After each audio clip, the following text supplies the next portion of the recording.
to Tea and a Buddy podcast. I am Erica. And I am Dominic. And if you listen to our podcast, our previous podcast, then you know that it was about Dominic's first impressions of America. The good old USA. US of A. USOA. Yo. And we were going to talk about my first impressions of the UK, but once again, Dominic ran over time. No, I didn't. It was fine. You know, I feel like I talk a lot, but I think we were a good match because... Yes, because I can talk. When I want to talk, I can talk. And I can tell everyone what they need to know.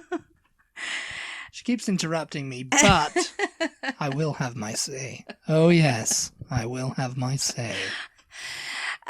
Anyway, so this podcast is going to be about my first impressions of the UK.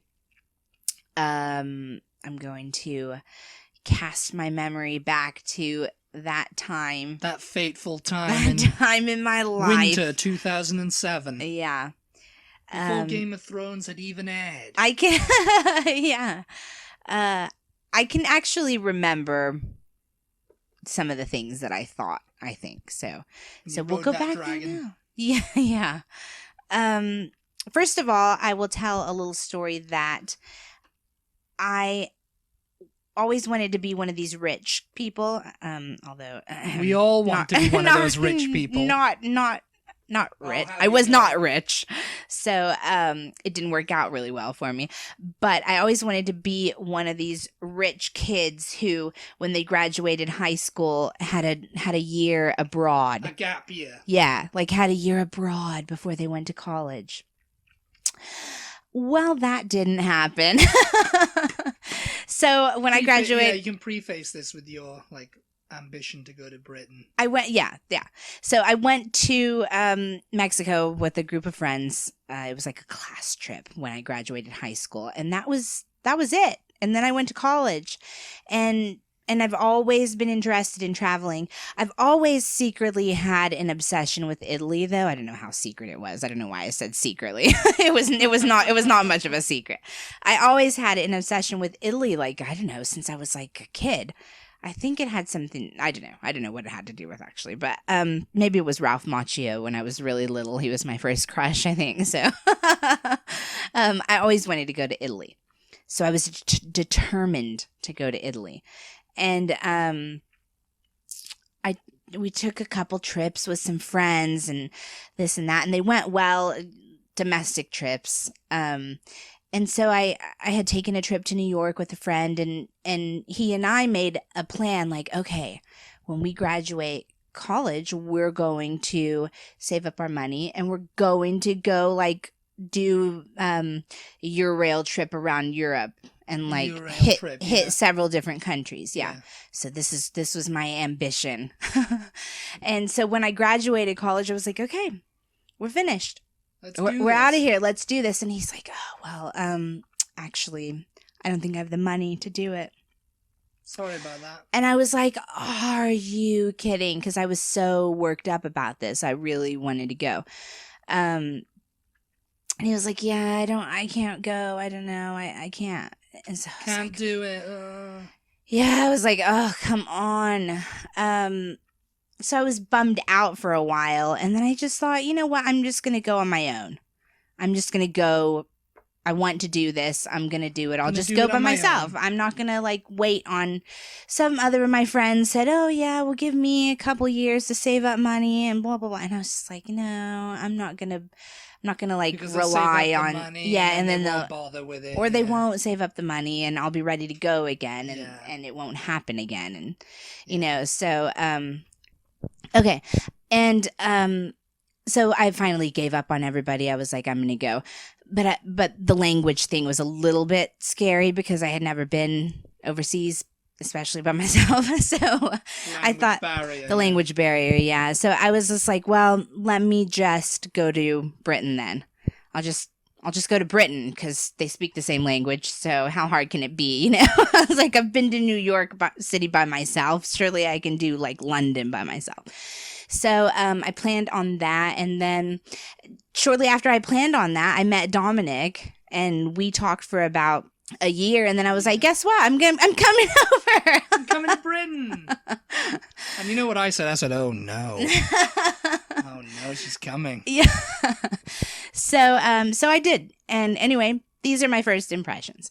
So when I was flying in, when we were landing, I looked out and it's so cool flying into London, first of all, because you can see the Thames and everything. And on a clear day, yeah. Actually, did I see it? Yeah, because I think you told me. I flew into Gatwick the first time. Oh, was it Oh, yeah. That's right. Yeah, because I met you at Victoria Station. So I can't remember if I could see London. If I saw London or not. I don't know, because sometimes the planes circle around. They'll circle like over the city and then turn around. Yeah, so maybe I'm getting it confused with a different trip. Anyway, I do remember that it was foggy. And I was just like, of course it's foggy, because in America, we think that London is perpetually like in foggy fog. And cold. Yeah, like Mary Poppins, like yeah, and you saw her too, didn't you? You just saw her too coming down out of the clouds. We just think we're gonna like get there, and it's gonna be super foggy, and everything's gonna look like 1800s, like Charles Dickens, Jack the Ripper. You know, it's all gonna look like that, like Sherlock Holmes. You know, it's gonna be that kind of thing. So when I landed and it was foggy, I was just like, it's true. It's like it's all true. I was like, it's all true. She loved it. It's all true. Oh my God. Okay, so then I had to get out of Gatwick, and that was interesting. Oh yeah, you had a problem getting out of it, didn't you? Well, yeah, because I had to get on the train to go into central London. Express, yeah. The Gatwick Express, and there's like, I don't know, is this an impression or is this story time? Maybe I shouldn't. It's a story time. Yeah, I mean it's all part of the impression. Yeah, yeah, I guess so. So there's like a platform or a crossover. There's a bridge between the two platforms. Yeah. So one's going and one's coming, and I went onto the wrong side. You went onto the one that was coming. Yeah, and I had all my luggage and everything, and I'd gone up the. You had like 2 or 3 suitcases, didn't you? I had lugged everything upstairs because I did not realize that there was an elevator. I didn't see the elevator. No, to be fair there rarely is an elevator that's working. And if you use it, it's like, oh, it's for disabled people only. And I was looking and I was like, this is I not... am disabled. I've got luggage, you know. I can't pull this up the stairs, you stupid. Yeah, so I just went on the wrong side, and when I got there, I was like, oh, no. I think I stood there, like, looking around and everything, and I was like, wait a minute, this is not going the direction that I need. Oh, God, I gotta go back up because it's like this, you know. And I didn't know there was an elevator, so it was... This was exactly the same thing that happened to Paddington, actually. It was really... When we first got to London. Yeah. You even dressed like Paddington, as I remember. So I can't really remember anything about the airport or the experience of coming into, you know, I can't remember, like, I had another experience that we'll save for another story time at one of my other trips to Britain that was not very pleasurable, but this one was just like totally... a tosser. This one was totally uneventful. I don't know. I don't really remember, like, having any... Oh, I do remember... I think this was at the airport, or maybe it was at the train station once. No, I think it was at the train station. Okay, so I got on the train and I went into central London. I went to Victoria Station. I found Dominic somehow in all the people. Yeah, there were so many people, you guys. I was just like, oh my God, there were so many people. I think I got there kind of just, I don't remember what time it was, but it was still like 10. Oh no, maybe not. It was actually about 9 o'clock in the morning. It was still sort of like rush hour. It seemed like to me there were so many people. From my experience, there was no one there for like from 6, from like, maybe like 4 or 5 o'clock in the morning. Yeah. And then at 6, trickles people came in. And then at like 7, it was like within seconds, everyone turned up. Yeah. It was like, this was the hottest place to be. It was like, they just kind of like flooded in. It was incredible. Yeah. If I'd had a camera and I'd put that on a time lapse, you would have been able to see it. It's just so incredible how it was just like, where did all these people come from? And then I was like, okay, I'm not going to be able to see it now. And so I was keeping my eye on the Gatwick Express platform, and I was right by Burger King. And then I saw you, and then for some reason, the crowds kind of parted, and there you were, And I was just like, oh, that's her, But, I'd been in Grand Central Station before. A Grand Central Terminal, I guess it's a little different when you're in the subway and coming into Grand Central than if you're going to actually get on a train. I don't know. I've been in Grand Central a few times, and it was nowhere near as busy as this. So that was one of the things. I got into Victoria Station. I was like, oh my God, how am I going to find Dominic? There are so many people, and everybody was rushing around. And anyway, I found him. I had to go to the bathroom, I think. I can't remember whether this happened at the train station or at the airport. I think it was at the train station. Anyway, you had to pay to get into the bathroom. Yeah, you have to pay a quid. I was like, what in the name of sanity? Like, what are you doing to me? This is a public place, and they're charging for the toilet. Like, what is happening? Yeah, I'd had to do it myself a couple of hours earlier. Yeah, so that was interesting because I was just like, no, you don't. Literally had to, because that's where the term "spend a penny" comes from, because it used to cost a penny, to get into the bathroom. So have you got a penny? I need to go spend a penny. Yeah. My gran would always say it. Yeah. Gotta go spend a penny now. And so did that. But now it's more like spend £2.50 or whatever it is. Now. So that was different. I don't know if it's like that in New York City. I guess maybe I've never used the bathroom in like a station or I don't know. I can't remember. I mean, usually if you're like in New York City walking around, you need to go to the bathroom. You find like a McDonald's or a Burger King or something like that and just go use it. I mean, they don't know if you're eating there or not. Yeah, so I have no idea really whether that exists, but that was my first time, and I couldn't figure out how to get it to work, and I think some woman was like, oh, you have to do this, whatever, and so I got in there. I seem to remember it was pretty clean. This was in Gatwick?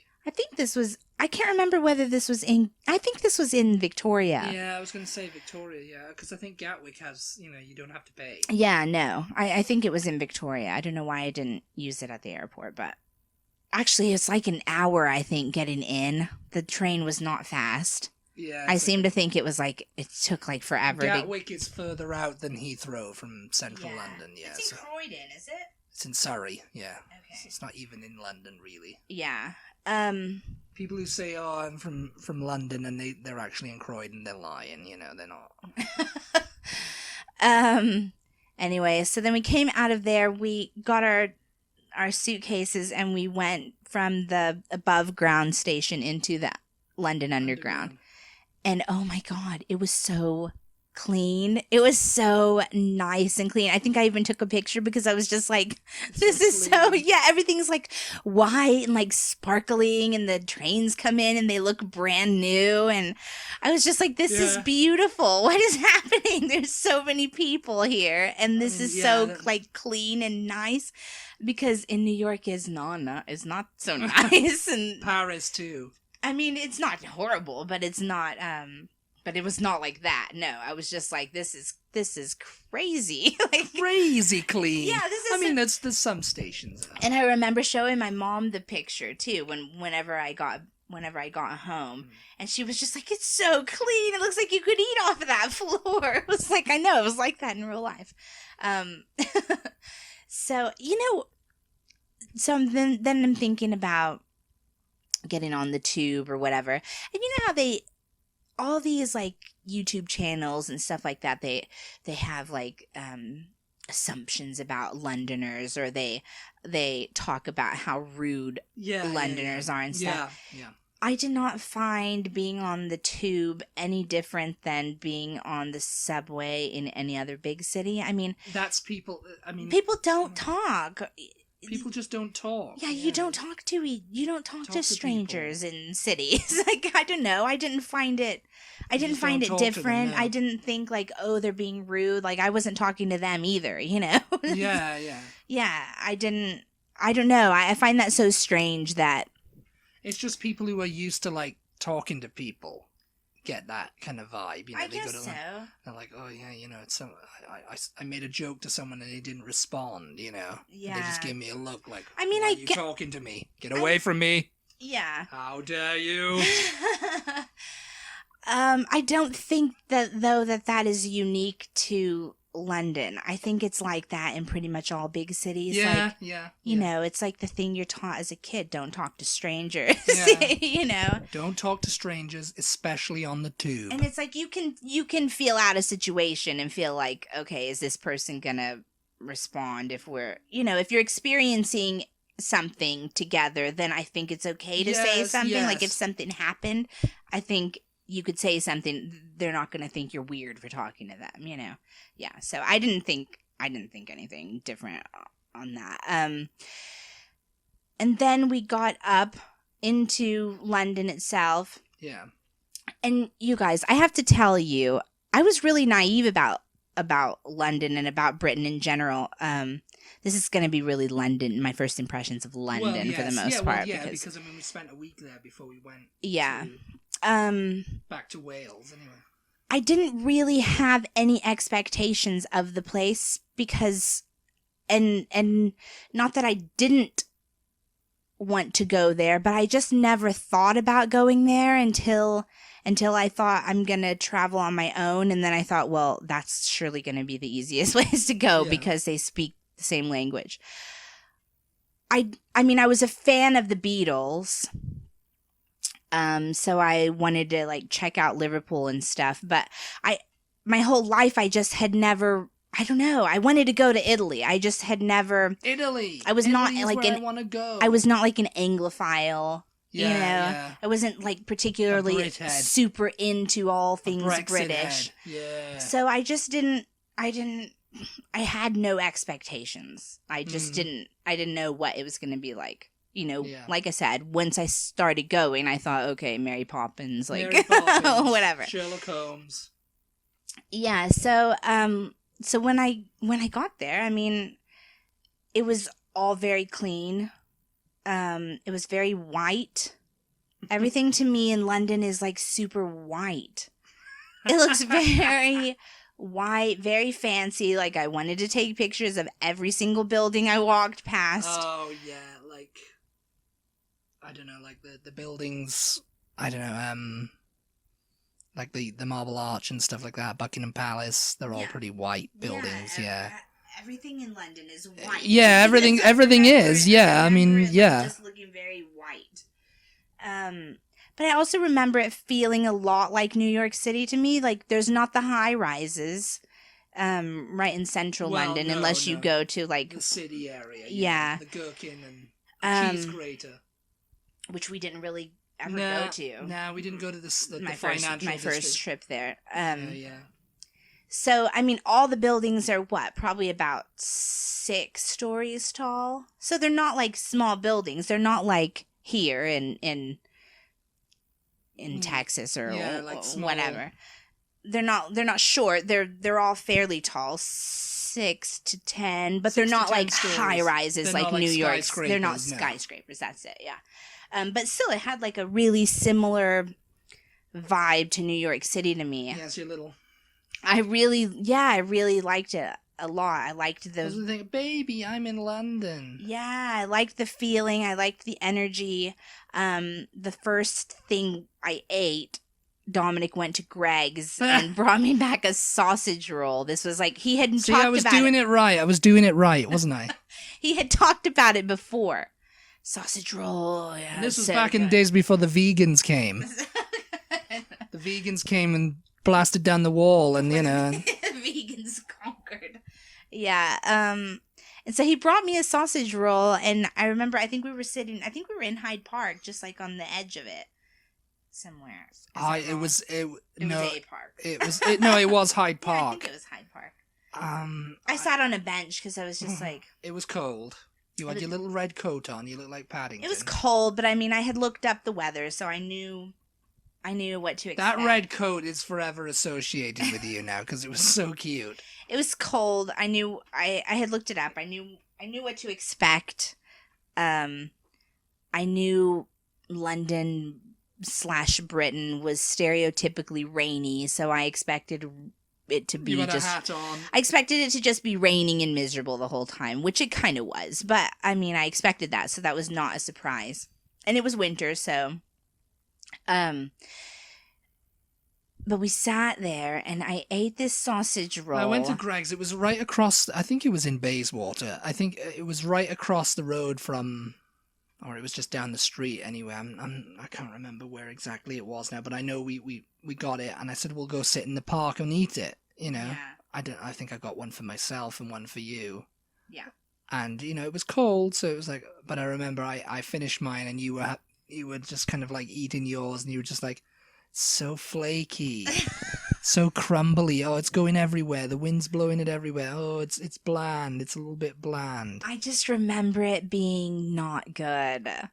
I just remember it being just not good. Like, it was dry. The sausage was dry. It didn't really have any taste. The pastry didn't particularly have any flavor to me.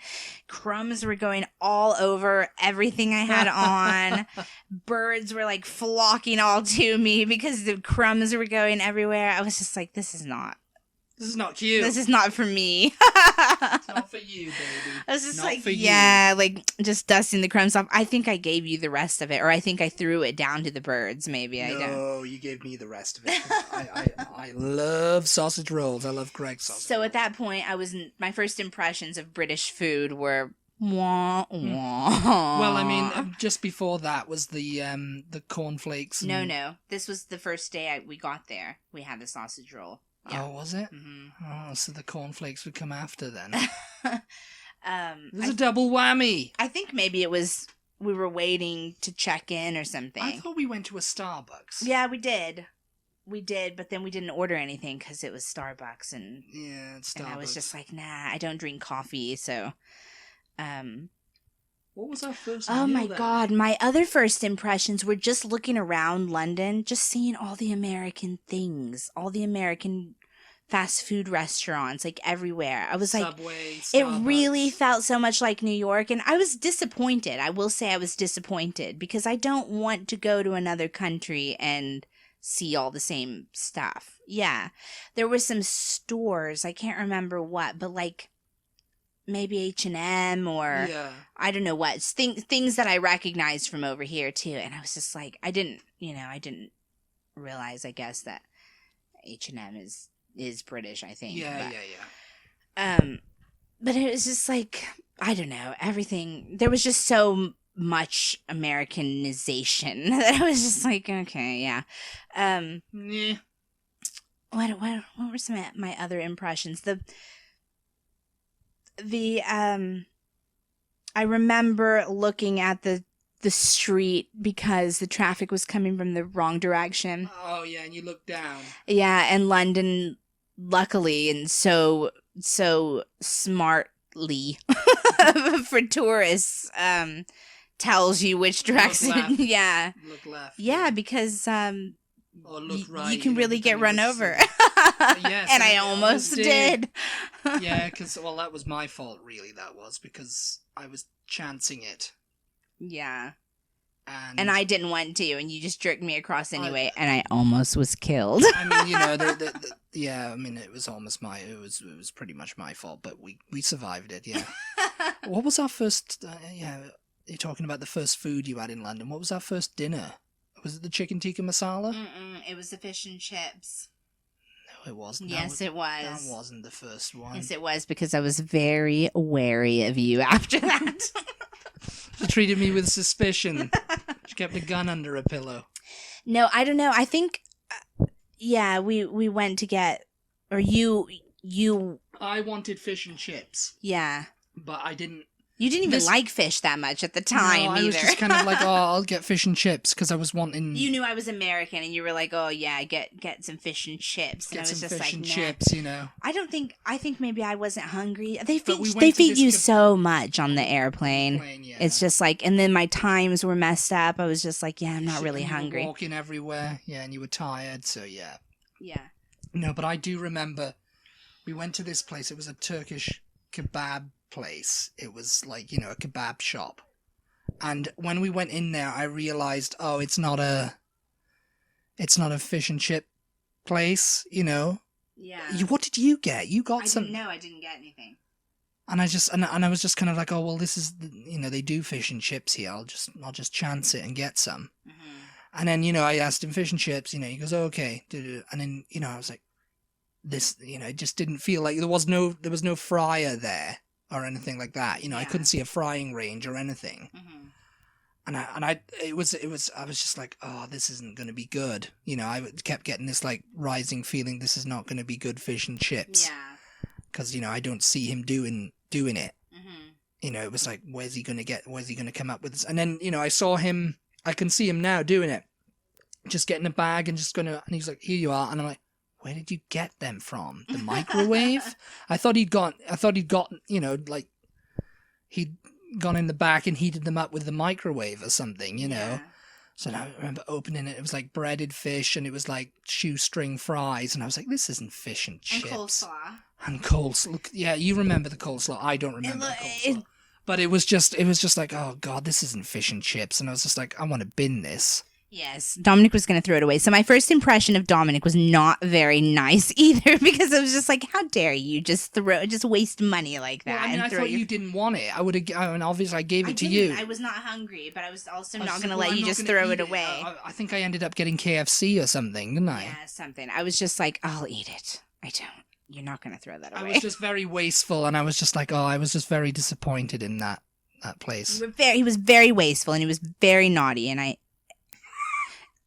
was just like, no. And she made me, you must not tell lies on your hand, you know, let's not tell lies.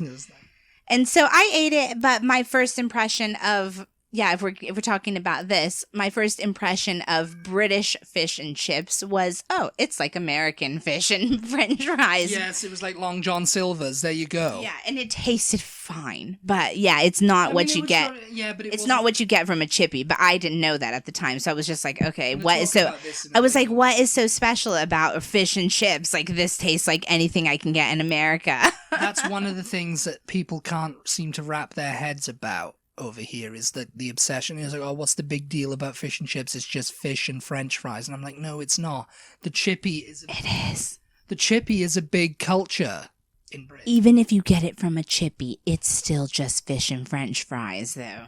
It's not French fries. It is. No, it's not. It is. Chippy chips are the best thing ever. Okay, they're better than anything that you could ever have over here. You just get out of here. You just get out of here, French fry head. I'll give you French fries. They're good. No, I mean, it's a whole experience. Can you get a battered sausage anywhere here? Can you get a rissole? I do not want a battered sausage. I don't care what you want. You are getting a battered sausage, okay? Whether you like it or not. Okay, everybody in London was fabulous. Let me say, that was an impression I had. The fashion was on point, honey. It was so good. It was so good. Everybody was like dressed to the nines. Like, it was like a runway. Everybody was working it. It was really good. Yes, I remember you kept staring. I was like, oh my God. She looks great. She looks great. And then we went. So good. Where did she get those from? Oh my God. Did you see her? Did you see her? Yes, it sounded just like that. Yes, you were standing there and you were just, did you see her? Oh my God. Did you see the shoes she was wearing? Those shoes were so good. We went to Paris then for a day trip after a while, and I was really like shocked. I don't know. To me, the fashion. Paris, all the women were naked. I don't know. Nobody was impressive. Nobody was really impressive impressively dressed in Wearing bin Paris. bags and they're just like, It was probably the area smoking that we were in. Japanese. I guess because we were only there a day. We were only there a day and we were very tired. And we were touristing it up. So that's probably why. But in London, the fashion was seriously on point, and I thought it was a lot better than what I saw in Paris. So I do remember that. My impression of London fashion was like, wow, everybody looks so good. Yeah. Oh, another impression is the smoking. Everyone in Britain was still smoking. I found that really shocking coming from Austin, particularly because we're very it's a pretty health conscious city here, and you just don't. There's no smoking allowed inside buildings here, and then you just don't unless you're in a bar. I don't think you can smoke inside bars even anymore, but unless you're around a bar, you don't even see any. I just don't People ever have see to smoke anybody outside smoking. now. Because, well, in Britain, because it's been banned. But and there are so many people that Banned from still pubs and smoke everything. in Britain, and I do not get that at all. The smoking culture is still pretty rampant. It seems, and it seemed at the time anyway. It still is, I think. Yeah. So yeah, that was. Well, I don't know. You and I went back, and everybody was on the e-cigarettes. Everybody was on the e-cigarettes because they're a fad. They'll go back to the original. But yeah. So I think we're good. I think we're good. Yeah. Yeah, we'll wrap this up. We'll wrap this up and do everything. Go to Twitter. Go everywhere. Do all the things. Do all the things. You know what to do. Rate, review us. Listen to us on iTunes, Spotify. Yeah. We're on all the We're social on all media. the social media. We're trying to up our Instagram game, but we're doing it. We're getting there. We're doing it. So yeah, follow us on Instagram. Yeah. And we'll see you in the next podcast. Bye. Goodbye.